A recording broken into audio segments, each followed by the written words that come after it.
Very excited. We got some great news. It's actually very apropos to the topic tonight that we're going to be covering. And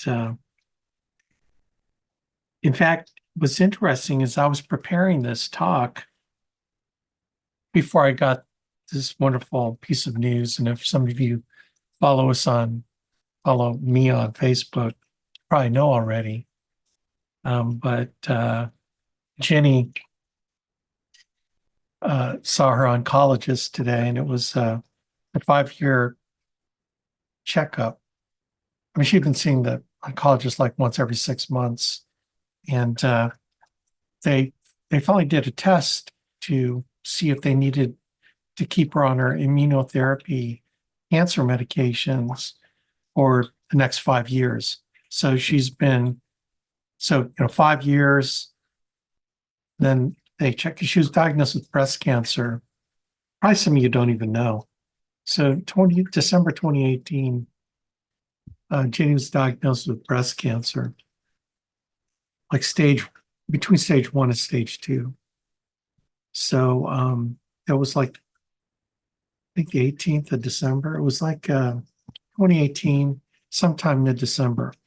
So we had to, like, before Christmas, right? And we had to tell our kids it's a crazy time, right? In fact, here's how she found out.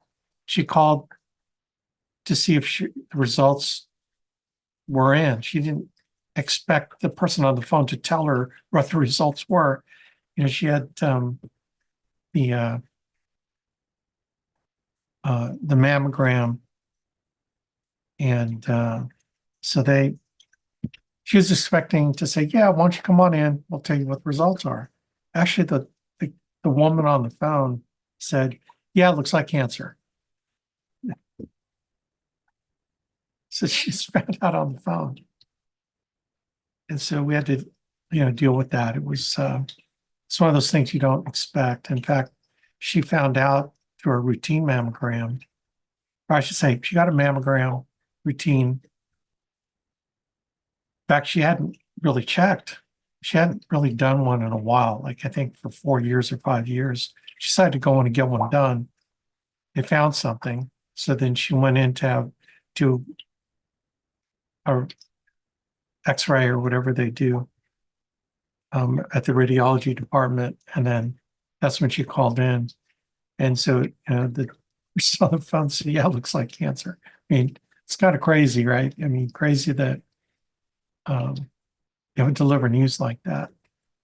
So I'll never forget we called, my children were in various locations going to school. My daughter was in New York, my oldest daughter, my other daughter was in college, and, you know, they're all over the place. So we did a Zoom call, and one of the hardest things was letting our kids know that their mom had cancer. But one thing that Jenny, she just said, "Okay, let's deal with it." And she didn't wallow in self-pity, although she probably felt like it.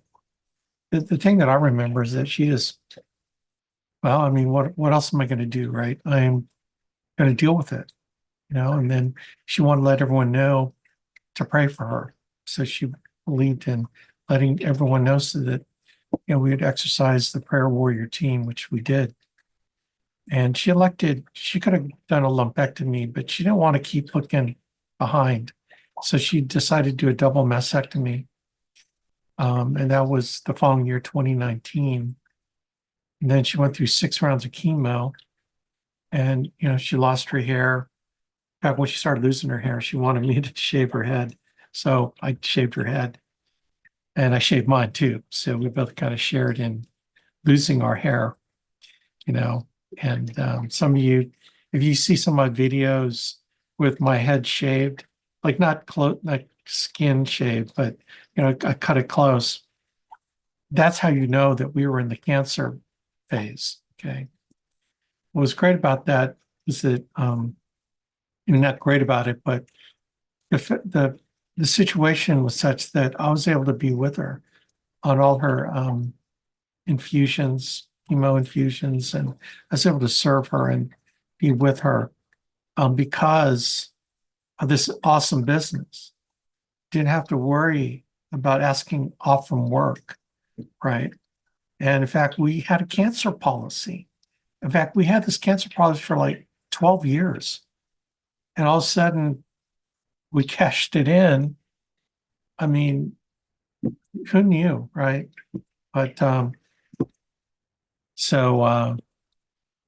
then the following year, 2020 is when she had a breast reconstruction surgery.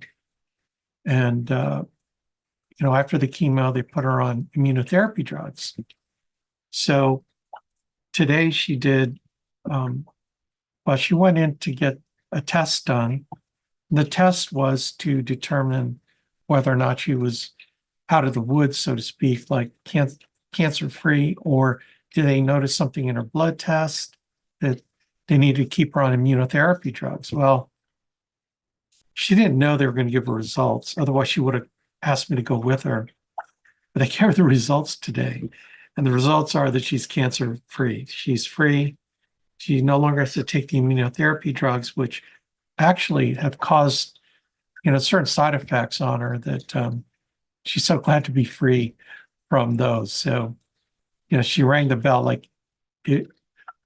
I posted when she first rang the bell after chemo, but she kind of rang it not enthusiastically because, it was still a long road to hoe. I mean, we had to make it to 5 years with nothing, no recurrence.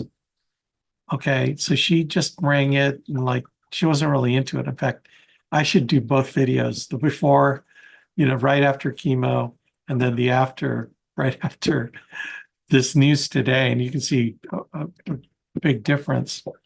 But today she was crying when she came to my office, and she was just crying, it was tears of joy that she's cancer free.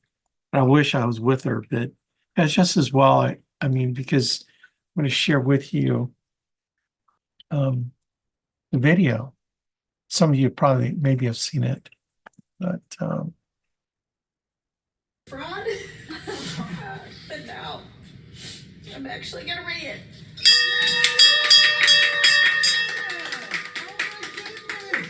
That's wonderful. You're doing it. Thank you. Oh, that's so wonderful. Yay! I'm sorry you didn't bring your husband today. Now you have the video. Congratulations.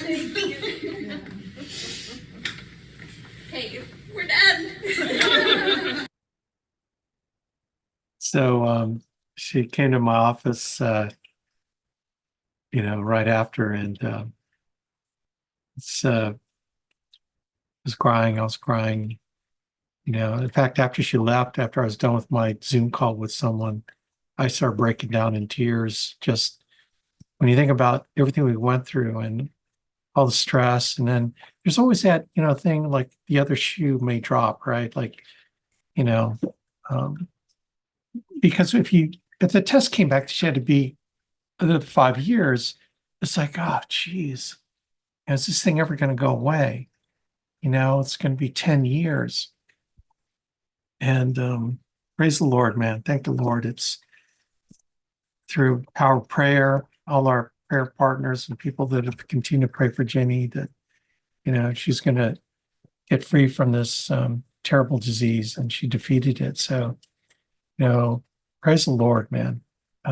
We just can't be more thankful. And, not everyone gets this kind of news, right? Some people get the other kind of news, and, some people don't make it. And we've been blessed because, we've just been blessed, right? I mean, and so anyway,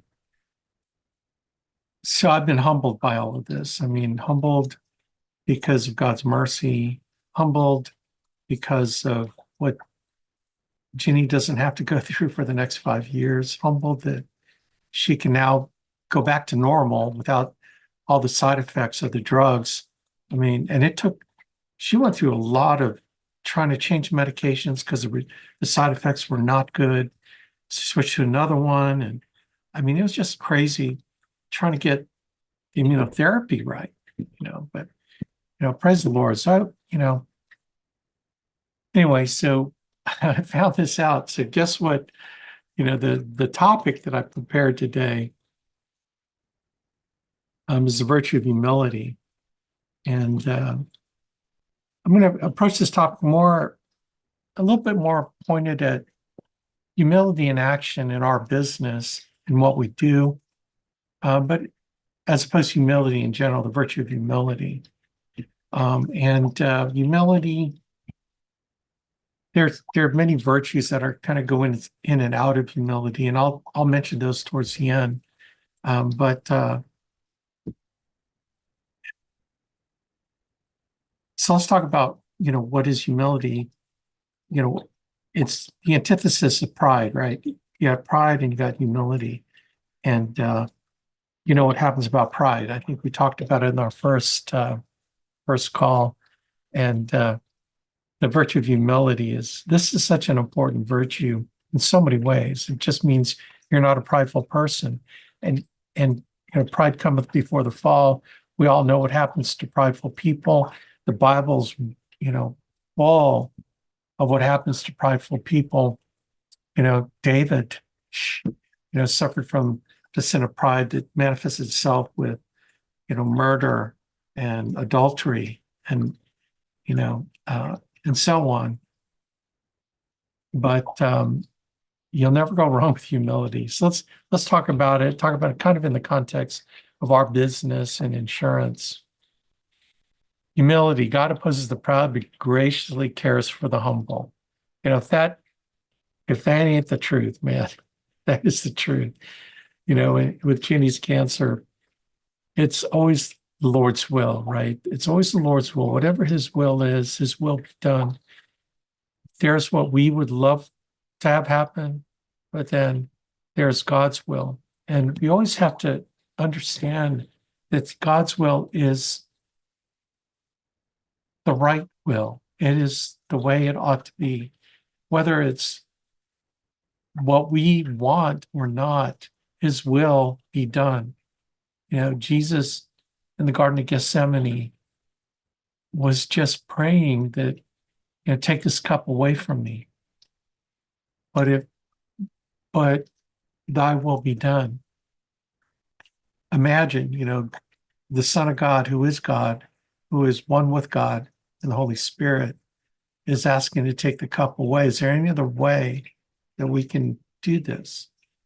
But Jesus knows thy will be done. But he asked, right? So, if the Lord thought differently about Jeannie's situation, then thy will be done. No one could ever understand why bad things happen to good people, right? It's not for us to understand. Why does the Lord heal this person but not heal this person? You have prayer warriors going on, and it's something that is beyond our understanding. And, the goodness and kindness of the Lord is what we have to depend on, that his will be done, and something good will come out of everything that he allows to have happen, or things that he decides to, heal, right? Something good's always going to have happen, particularly for those who have faith and believe, right? So this is a very simple, again, I'm not going to try to make this too complicated, right? People have gone into depth on describing humility, but just simply, some people think of humility as thinking little of yourself. But I would say that it's really someone who just doesn't think about themselves that much, right? Humility is not a weakness. And humility is one of the greatest strengths that someone can exhibit, particularly because it involves other people, right? Humility is displayed in the context of other people, in relating to other people, in ministering, and and we're going to dig into that. But again, humility is not thinking little of yourself. It's thinking less about yourself and more about other people. Humble people are focused on others. Like in the context of our business, all the different training meetings we do, whether it's a Zoom call like y'all are on here, or whether it's a live training meeting, boot camp, whatever. An act of humbleness are people that show up. By showing up, you have an opportunity to contribute. And it's not so much what you say or do, it's that you contribute in some way to the community, to the team. And how do you do that? Well, it doesn't even have to be expressing your experience. Like a lot of you don't have experience to express that can help other people, but how can you contribute? Your smile, when you're smiling, when you're in the meeting room, smiling at other people, when you're having a spirit of encouragement, when you're letting other people feel welcome and you're excited to be there as well, you contribute through your smile, you contribute with your attitude of eagerness to learn something, your attitude of being part of the team and welcoming others to the team and introducing yourself. And I'm talking about live events, introducing yourself to other people in the room so they know who you are. You find out about them, even though you're brand new. People want to help you. They just need to know who you are. And you tell them, oh, I'm pretty new. Oh, really? Welcome. It's that. And if the other person's new, hey, I'm new too. Awesome. You excited? Yeah, I'm excited. It's this attitude and spirit of unity, this culture in the community that we're trying to foster. And everyone who comes to a meeting can exercise this virtue of humbleness through being there, right? The kindness that you show by accommodating other people. If you're sitting down, you see someone that needs to sit down, you get up and offer them your chair and go find another chair for yourself. Or, or you have a brand new person and getting them to sit in the front row, like you invite them to come to the front row. Everyone can exercise kindness no matter how long you've been in the business, okay? It doesn't matter. What matters is that you're part of the team, that you're contributing, right? Here's the bottom line on events and meetings that we conduct. Either you need the meeting or the meeting needs you. In other words, you need the meeting because you need to learn. You need to get around the people. You need to build your belief that this business is going to work for you by seeing other people that are making the business work. You need the meeting, but you know what? The meeting needs you. Meeting might need you too. Let's say you had a great week. You sold, 5 policies and you closed, $5,000 of business, and they get people up, hey, who's closed, more than one policy this week? And you get to stand up and, they'll ask you tell us about the sales. You can contribute. How did you, what kind of leads did you run? Tell us about, did you have any no-shows? How did you handle the no-shows? I mean, they can ask you a whole bunch of great questions because you're out there doing something. So the meeting needs you to edify the business, edify the other agents that are there that are wanting to believe, and you're out there proving that it works. The meeting needs you, right?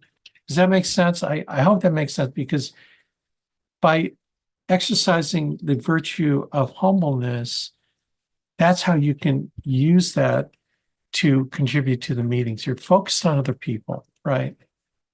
Here's another aspect of humble people. They notice and they connect to people that are in pain. Sometimes you can, when you focus on others and not yourself, and you know how it is. You go into a room and is it hot or cold in here? Is it warm? Can I hear the speaker? Am I sitting in the right place? You're thinking about me, right? But a true leader and a true person of humbleness will notice the people around them, and they'll know someone who's like off in the corner, they're by themselves, or they're just standing by themselves. You'll go over and introduce yourself to them, right? Hey, can I sit next to you? How long you been in the business? Where are you from? Oh, who brought you into the business? Oh, what a great upline you have. Or everyone has some kind of hurt. They may not express it, but you don't know, what someone's going through. By you noticing, number one, you notice, which is huge, and then connect with them. It's probably not comfortable for a lot of people, But when you exercise humility in that regard, being a noticer and connecting, and then offering words of support. In our business, you're going to run into people like, man, I've just had a rough week. Oh, really, man? What's up? What happened? And you're listening to them, and you don't have to give them any advice. The fact that you're listening to them is good enough, especially if you don't have advice to give. Okay, just listen to them, be with them. Sometimes people just need you to be with them, right? If they're going through some kind of pain. That's powerful. And you never know how much doing that for someone will help them. Humble people really want to know how the other person is doing, and they really listen. It's not one of these, hey, how you doing? Hey, how you doing? Hey, how you doing? It's, hey, how you doing? There's a way that you say it like, hey, how you really doing? So that's the second thing. Say, hey, how's it going? People are going to give you it's like finding pain, right? We talk about finding pain. There's a, how you doing? Oh, well, I'm doing all right. See, when people say, yeah, I'm doing rocking, I'm doing great. Okay, but then the person says, oh, I'm all right. It could be better. Oh, really? So tell me how are you really doing? And you look at them in their eye. You're not darting around looking at other people or other things, noticing people in the room. You're focused on them because you really want them to know that you care, right? So how are you really doing? And then shut up and let them answer the question. Find out more about it.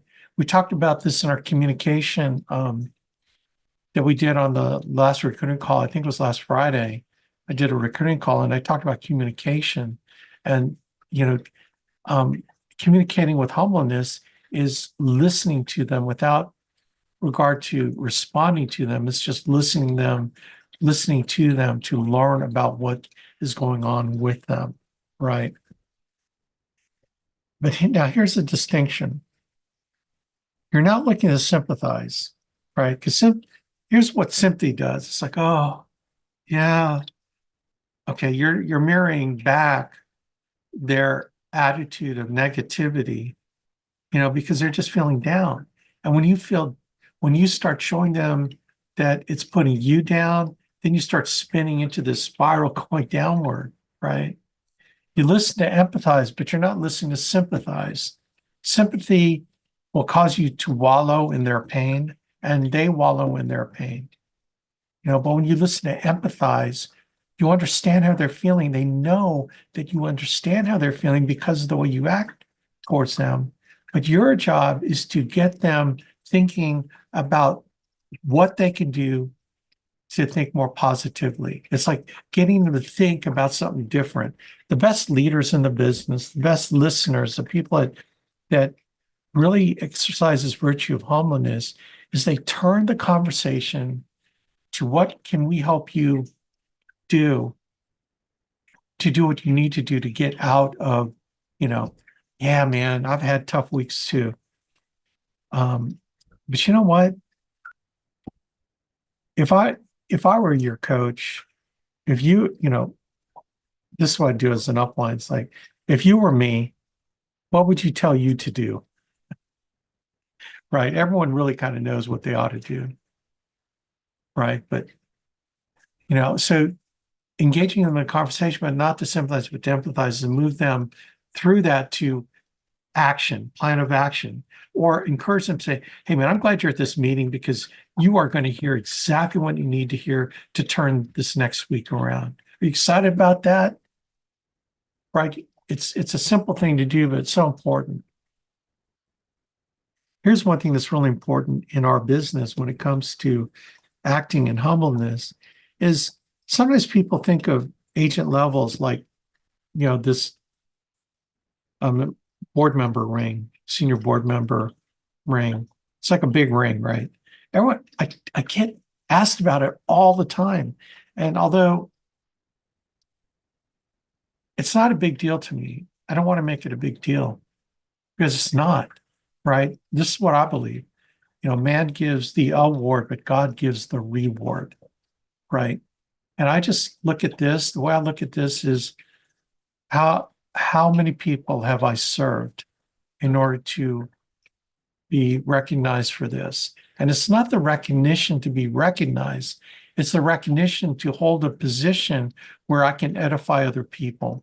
See, edification is such an important thing in our business because once you get the light of edification, then your job is to shine it on others, other people that deserve the spotlight, right? It gives you a chance to turn around on other people. And so our agent levels is not something that we achieve for the purpose of achieving it. Our agent levels is only purely a recognition of how much we've served other people. And that's the way that I believe, we should look at it. You can think the way you want, but I think the way that a humble leader thinks about it is it's a measure of how we serve. It's not to be flaunted. Again, pridefulness is flaunting your level to show everyone you're the big deal, right? Really, the purpose of you achieving a level is to show other people that they can do it too. Your job, when you start moving up the ranks of the alliance or whatever you're doing, is your opportunity to prove to other people that someone like me could do it. If someone like me could do it, man, you could do this thing too, right? That's the way that we kind of bring people up with us, is when we achieve a level, it's a way to bring other people up with us. We put a hand down to bring people up with us, right? As I mentioned again, you shine the light on edification on other people. It's not something to be absorbed for yourself. You turn around and shine the light on other people because now you're in a position of edification where people, oh man, he's an agency manager. She's a senior board member, right? But then as a senior board member, you say, I've got someone who's really rocking the business right now. And, so everything that comes out of your mouth is way more credible, particularly when you have someone that's building a team, right? And that person building a team is edifiable, meaning they're doing all the right things to build their business. You get to talk good about them to their group.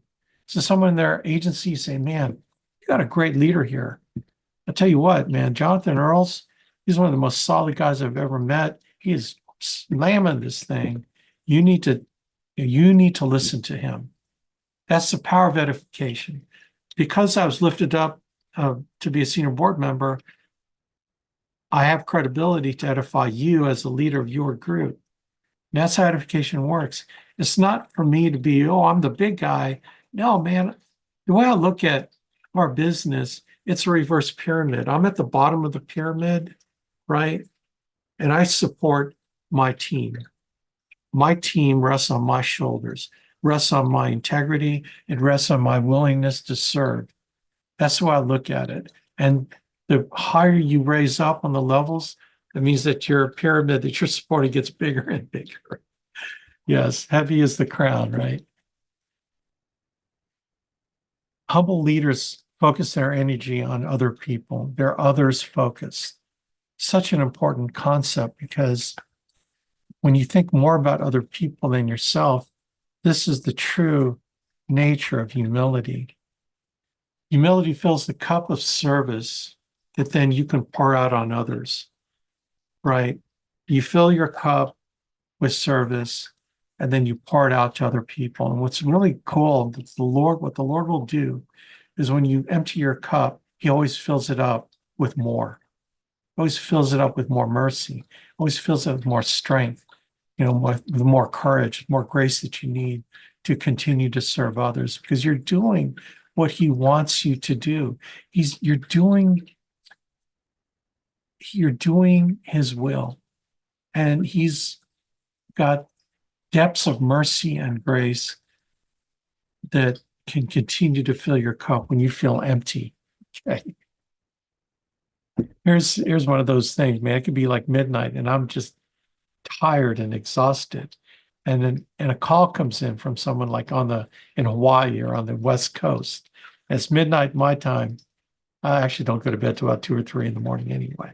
But I'm like tired. I get a call. It's like, oh man. And it's one of those things where I don't feel like answering it, but I have to. I'm supposed to. This could be one of the most important calls for this person, right? And you just take the call. You take the call. You don't, some leaders, they want to act important. I'm so important. I'm so busy. I'm not going to take the calls. I want them to think I'm busy. It's like, oh my gosh, that's such a prideful attitude.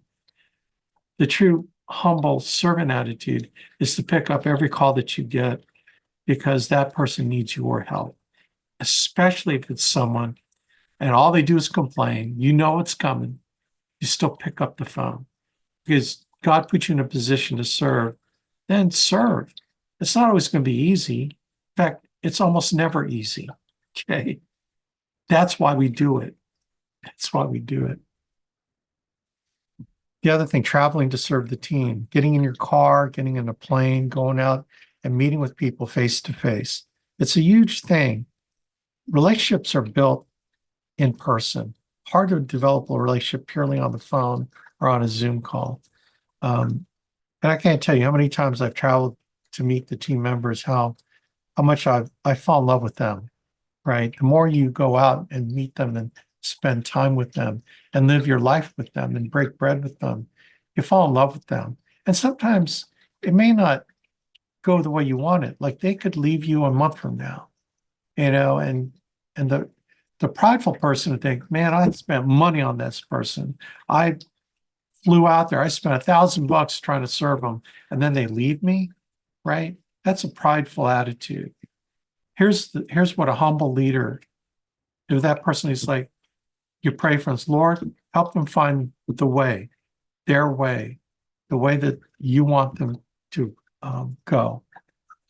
Help them be successful. If it's not with me, please help them be successful with whomever they get with. Help them figure out what they did wrong with me and fix whatever they need to do to be successful with someone else, right? It's like, if you love them, let them go. Let them go where they want to go. Your job's not to hold on to people. Your job is to earn their respect, earn that they want to be with you because you love them and you want to serve them, right? That's a true humble leader who's willing to pray for them, even if they leave you. And it may hurt. And that's okay. Think about Jesus is dying on the cross, man. And when he says, I thirst, he thirsts for souls. And he knows that not everyone's going to answer the call. Not everyone's going to repent and believe in the gospel. He knows people are going to go to hell. And it pains him. It hurts him to know that there'll be people that won't listen to him, even though he's healed them. Right? But again, he'll go out and find the one sheep that's gone astray versus the 99. Okay. To me, that's the Lord that we serve, and that's the model that we need to follow.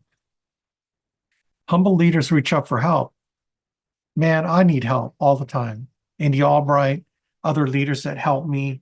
I am not proud. I'll take help from anybody, even people that are not at my level who know something more than I do. I want to know what they're doing. I don't care if they're, a regional manager. I don't care if they're an agency manager. There's some things they can teach me. I don't care if they're just a new agent that's figured something out. Hey, I want to know what you're doing. I don't pretend to know everything. I don't want to know everything. I want to learn. I look at everyone I bring in the business opportunity to learn something about them and maybe something about how I can improve everything for everyone else, right? So I'm always reaching up for help. I am not the know-it-all. In fact, the more I know, the more I don't know. The more I know that I don't know, okay? If you understand what that means, right? Humble people are humble enough to admit that they need help. I don't have mastered. The other thing too is you have to have something to give to other people. How can I give to you if I'm not continuing to get better myself? If I'm not continuing to be mentored by other people? You should be scared of the leader that does not get mentorship from someone else, right? I'm always looking to become better for you. that's the nature of our business. The only way my business grows if I help you grow. The only way I can help you grow is if I grow, so I can give something back to you. All right. I need help. I always need help. Humble leaders, because of their lack of self-absorption, they also have more courage to try new things. Not even leaders, just humble people. Here's the thing humble people, because they're not looking so much at themselves, they're looking at how can I be better serve other people? How can I be better at my job at selling insurance? How can I be better at my job at selling retirement planning or helping someone with their retirement planning? Right? I'm not thinking about how can I make more money. It's how can I serve more people? And then I need to try things that I'm uncomfortable with. Right? I have to get out of my comfort zone. If I'm not willing to get out of my comfort zone, then that's a prideful attitude. Well, Alex, what do you mean it's a prideful attitude? It's just I'm uncomfortable. No, it's a prideful attitude because you're willing to settle to be where you are and you're not wanting to be better for other people. You want to wallow in your comfortableness and are unwilling to go get better so that you can be better for other people. See, remember, it's others focused. Comfort level is you're thinking about yourself. Getting out of your comfort zone is focusing on how I can be better for other people. That's a huge thing, man. When you understand that, the whole world changes. The whole world will change around you. So with a focus on others, here's the thing. There's less pressure to be perfect. It frees you to take more risks, right? Because you're not worried about what other people think about you. See, perfectionism and that fear of other people thinking less of you because you're not correct, you're not right. The humble person is one that's willing to admit they're wrong or willing to admit that they don't know, but they'll go find out.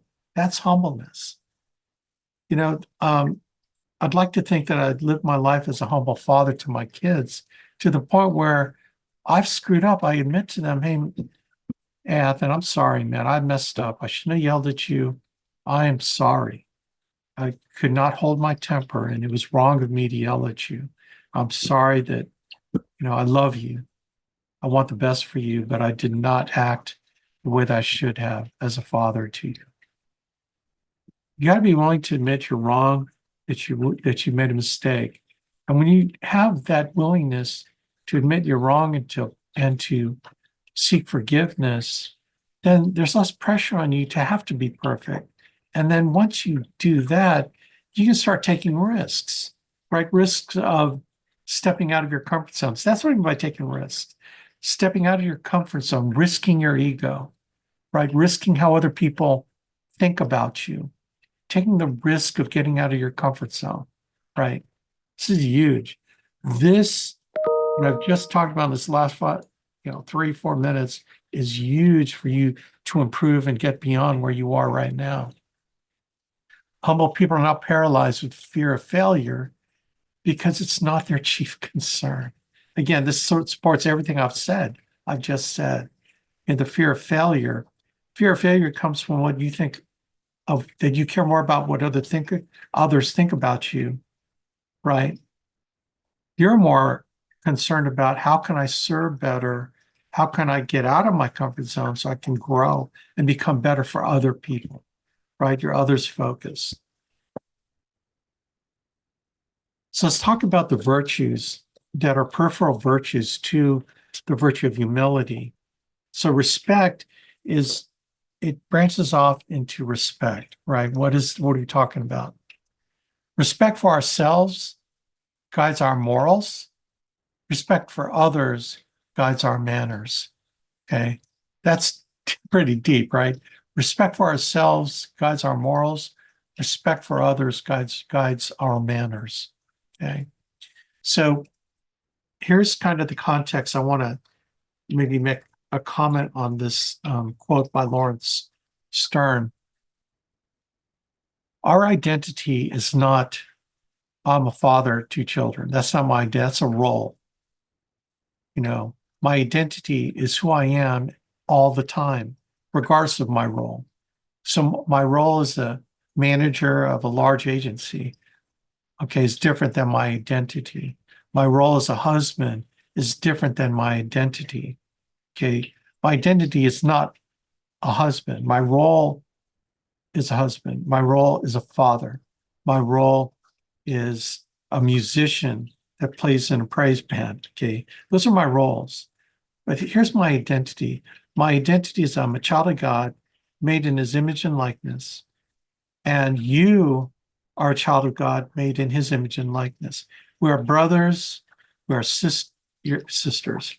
You're my sister. You're my brother in the family of God. And so, as such, you deserve every respect that I deserve because we're children of God. So, respecting ourselves in our identity as a child of God means that we can respect other people because they're the same. And we treat each other with respect because of our identity. Does that make sense? Our roles are our roles. We can be happy or sad about how we perform our roles, but we can never, never, ever diminish ourselves and how we think about ourselves because of our identity as children of God, right? We are kid of the King, right? We are adopted sons and daughters of God our Father, right? To the point where our value is such that God sent his only begotten Son, Jesus Christ, to die for our sins and then come back to life 3 days later, where we find an empty grave because Jesus conquered sin, he conquered death, and he won the victory for us, right? We are worthy to be called sons and daughters of God. And that's how we shape our identity. And that's why you can respect yourself, which means that you can respect other people because you respect yourself. The saddest thing in the world are people that don't realize that they don't respect themselves. They look in the mirror, they don't see a child of God. They see someone battered by Satan telling them they're nothing. Satan beating them down, their self-image, that, you know, you're a sinner. You are not good enough. You're not worthy of love. You're not worthy of respect because of all the bad things you've done in your life. That's Satan accusing. If you ever feel like being accused and feeling diminished, that's Satan accusing you. It's not God accusing you. When he makes you feel diminished, that's Satan. It's come from Satan, right? That's actually a whole nother topic, and I'm not going to get into it. But this respect idea is couched in your identity as a child of God in his image and likeness. Be tolerant and accepting. Empathy over evaluation. Okay, this tolerance thing, right? Love the sinner, hate the sin. Love the sinner, hate the sin. Okay. I know you've probably heard that before, but do you really do it? Do you start again? Their identity is they're made in the image and likeness of God. They're just not doing things that God would want them to do, something that I wouldn't do. But we pray for them. We encourage that they get back on the right track, right? We're tolerant of them as children of God. We're not accepting of their sinful practices, and I'm not accepting my own. Okay, so again, before you take the splinter out of your brother's and sister's eye, you got to take the plank out of your own, right? So being tolerant and accepting means that you're not accepting a sin in yourself, which means you're not accepting sin in other people. You don't have to accept that, but you accept them as children of God, right? It's an important distinction. And so, during this election time, man, we're so quick to judge people of, the other party. I don't care what party you are. There's always a person of the other party, right? And we start throwing around not so kind things, right? We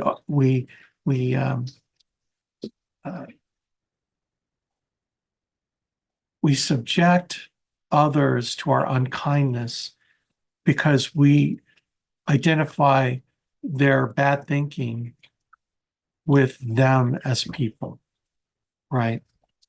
Name calling is, it's like, come on, man. Name calling, really?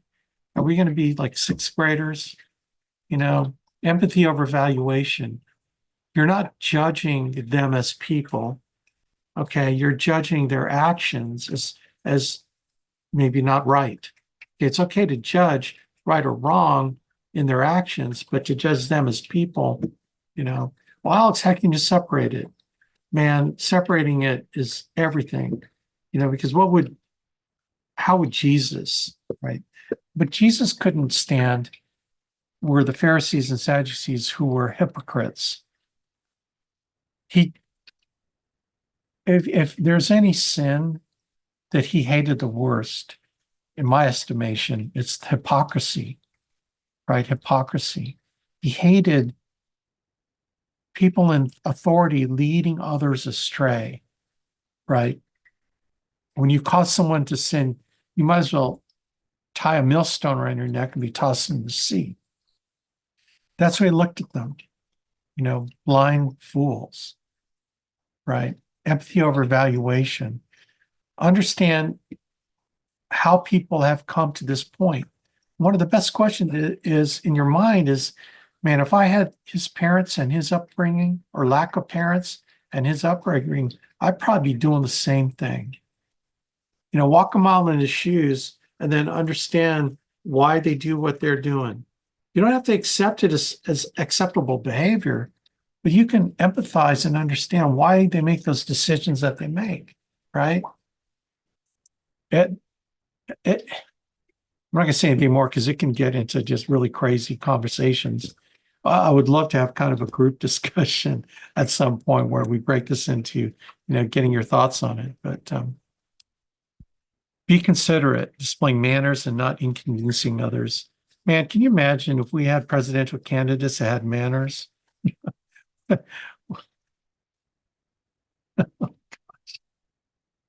That's just not the way our political system works. Treating each other with respect. What a concept, right? Show humility, remove arrogance. Yeah. Arrogance displayed by what you say and how you say it. Your actions also speak louder than your words. Arrogant actions. When you take the best seat and not deferring to others, there's all kinds of Bible verses on that, but I don't want it. It's already 8. Oh no, 9:20. It's 9:20. Let's move on. Okay. Compassion, another related virtue. Compassion. Being concerned about how much your actions will affect not only the outcome, but also the journey of another. Okay. Consider how much your actions will affect not only the outcome, but also the journey of another, right? It's the winning at all cost mentality when the cost of that is crushing someone else's spirit, crushing someone else. There's a way to win without crushing other people. There's a way to win that other people win as well, right? Considering how much your actions will affect not only the outcome, but also the journey of another. That's compassion. Notice another's distress. We actually talked about this earlier. Being open and receptive to others around us. When you focus on other people and how they're feeling and what they're doing, your head's on a swivel, right? Being aware of what other people are doing, reading their body language, watching how they react to things will give you all the clues you need to know how they're feeling, right? Instead of you being focused on yourself, being focused on the person sitting next to you. Can they hear what the speaker's saying? Are they confused? Or how can you help them? Connect to another's hurt. Take their perspective of the sufferer, but don't let them focus on that. This goes back to what we said before, is it's okay to empathize, but don't sympathize, because sympathy will keep them where they're at. Empathy will understand where they're at and then understand where to take them to get out of that, right? Out of their suffering. Replenish another's void, positive effect of smiling and being attentive. You have no idea how much a smile will affect someone else. You know, a smile on a Zoom call. You know, it's funny how on Zoom calls, when I watch people on camera, they look depressed. When I'm on a Zoom call, I'm smiling all the time. Have you ever seen me on a TWC? If I'm on the TWC and the talk is not focused on me, but I'm still on camera, I'm smiling. I'm smiling. I'm always aware. You know, I need to show my attitude and mindset by my smile, you know, not just by nodding and having RBF, right? You know, I'm always smiling. Such an important quality. Community. This is what the Alliance is all about, man. Keeping a unified mindset, appreciation of each individual's contribution. Everyone can contribute. Just by being there, they contribute. By leaning forward and listening to the speaker, you contribute. All the little things you do contribute to the community that we're creating, a community of positiveness, encouraging and uplifting, not putting anyone down, not judging people as people, being accepting of everyone, even though we all come from different backgrounds, right? It's a unified mindset. It's a community and culture that we've created. And we have to protect the culture. Our culture is so important that we need to protect it by being loyal to what we're trying to accomplish, right? Ignoring distractions and getting out of gossiping and rumor. When you hear gossip and rumor, that just serves to tear down the community. When you hear it, number one, you shouldn't pass it on. Number two, you really shouldn't listen to it. Number three, you should say, hey, man, you know, I would just keep that to yourself.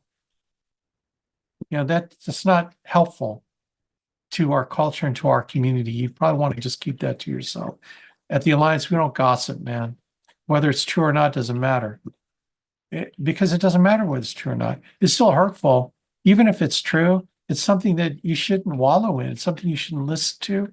And if you do hear it, you should tamp it out as soon as you can. It's respecting and being loyal to the culture that we're creating.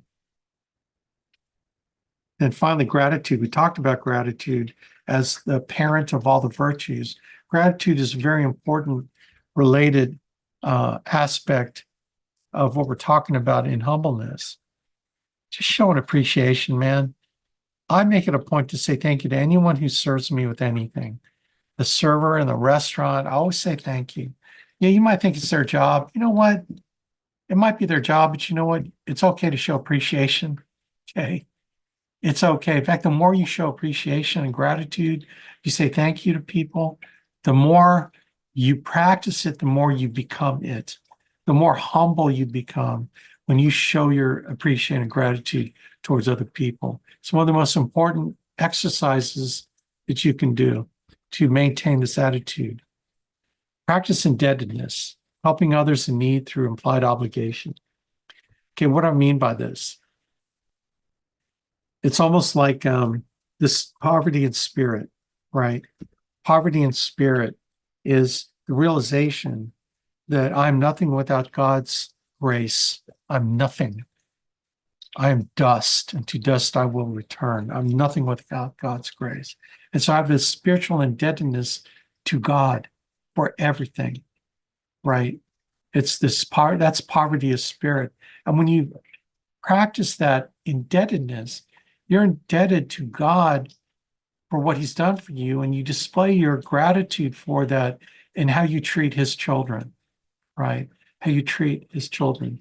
You're indebted to God, so now you're obligated to serve his children, right? That's the obligation, my humble opinion.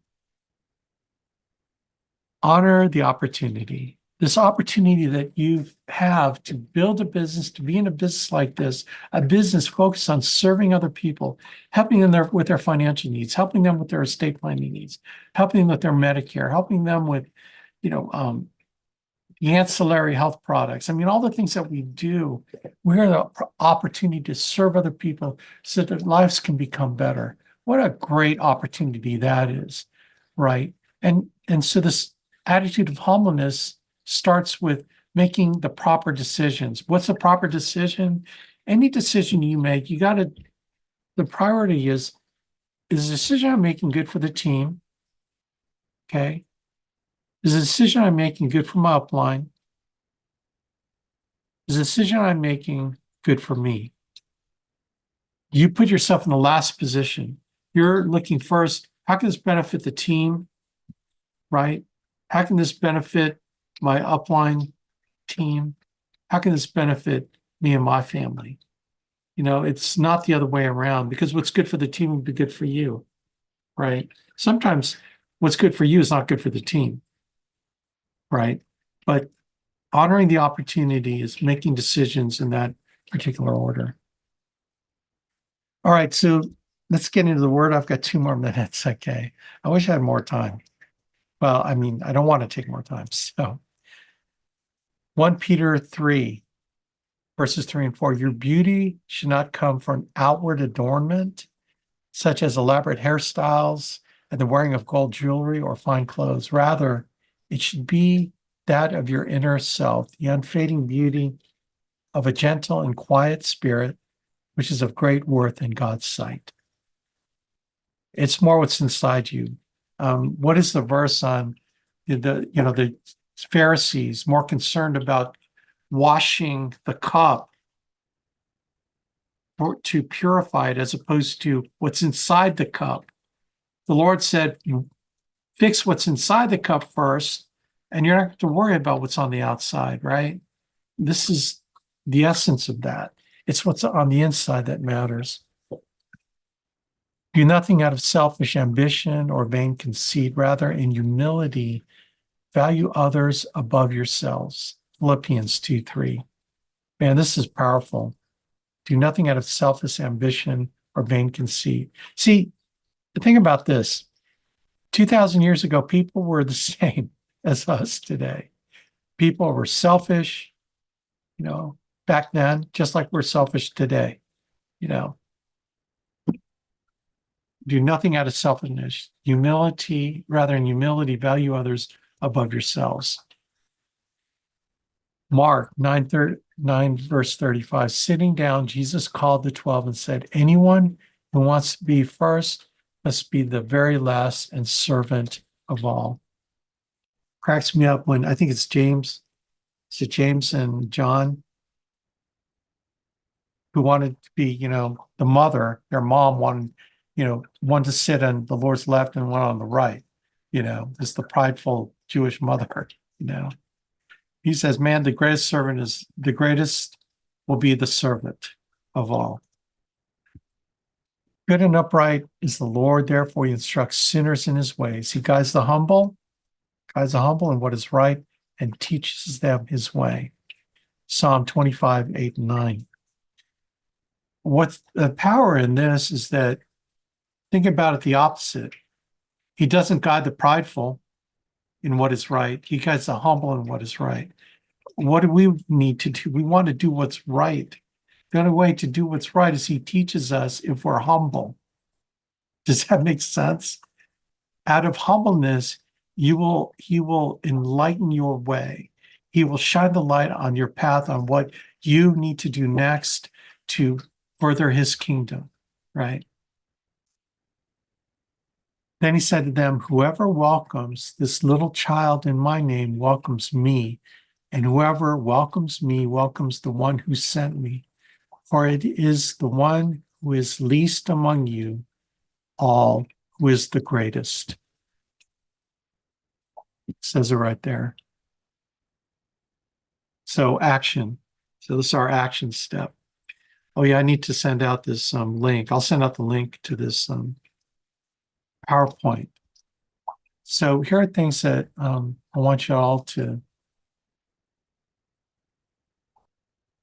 let's see that better. This is a good exercise. This is a good exercise in understanding this virtue of humility. Write down the names of people that you think are humble and why.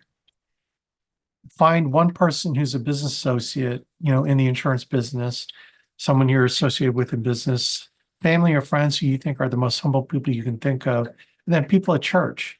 right? People at church, who are the most humble people you can think of? Write down their names, okay? And it could be multiple people, whatever context. And then think about what ways can you imitate their humbleness? Because I bet you write down those people's names, you could tell me exactly how you've come to the conclusion that they're humble. And it's what they do. It's what they say too, but it's what they do more than anything, right? You'll know a tree by its fruit. They exhibit the fruit of humbleness. There's things that they do that make you come to that conclusion, right? So how can you imitate what they're doing? The next action, evaluate what situations cause you to focus on yourself and not others. Like if someone has hurt you, if you were wronged, if something happened that, messed up, underwriting messed up, and you got to call them and you get all puffy about it. You're thinking about yourself, right? Maybe you're thinking about your client, like, how dare you, but look, that person is just doing their job the best they know how. Maybe they're not good at it, but think about it. You think you're wronged. They weren't trying to wrong you. They weren't trying to make your life miserable. It just happened to be miserable for you. They weren't trying to do that. Sometimes we think that, the world's out to get me. Okay. You're focused on yourself, right? You focus on others, man. That whole attitude turns all the way around. So evaluate those situations that cause you to be self-centered. And then think about, how will you act when you encounter those situations that you can think more about others than yourself? So you can probably give me 5 things that force you to think about yourself and other people. And then those 5 things, next time you encounter those, how are you going to act differently? How are you going to think differently in those situations? If you already know how you're going to act differently, you are 75% of the way to defeating the self-centeredness and replacing it with true humbleness. And then, I think I just said that, what causes you to be angry and think selfishly? So that's it, man. Humility. 9:35. Golly. Well, gang, I appreciate y'all being on this call, and I appreciate you, sharing in the joy that we have for Ginny's full recovery, and to know that we're thankful for the Lord and humbled by His mercy, right? And we can't ever take that for granted. So I hope that these Wednesday sessions are helping you. I pray that they are. And oh yeah, I got to send you out so hold on, I'm going to put out in the chat. I'm going to send you this PowerPoint that you can download. So I'm going to send you out the Dropbox link.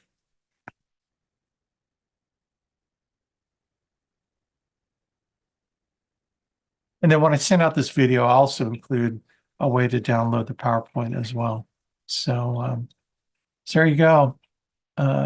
Hope this helped everybody. And again, here's what I would ask you to pray: a Thanksgiving prayer that the Lord healed Jenny.